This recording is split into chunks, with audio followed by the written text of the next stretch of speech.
Речиси секој трет закон кој лани го донеле народните избраници бил донесен по скратена постапка. Дури 71 закон од вкупно 267 донесени во периодот од 1 јануари до декември 2018 ја заобиколиле редовната постапка и се донесени експресно, говори годишниот извештај на собранието за 2018.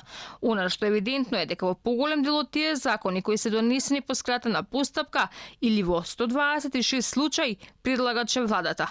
Податокот дека во 126 случаи владата барала кратење на роковите во носењето на законските решенија се коси токму со изборната програма на СДСМ План за живот од 2016, каде израчно е наведено дека ќе се залагаат за функционални институции, а скратената процедура е лоша процедура. Скратените итни процедури на носење на закони го осакатуваат нивниот квалитет и создаваат правна несигурност кај граѓаните и правните субјекти. Ќе ограничиме нивната примена само во оправдани ситуации.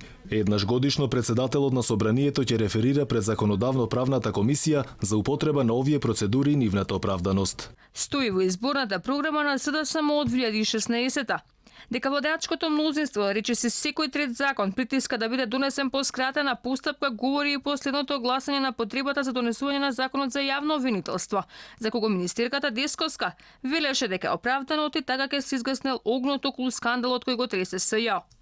Сметам дека собранието треба да одлучи позитивно за носење на овој закон по скратена постапка, имајќи ги во предвид роковите кои што постојат за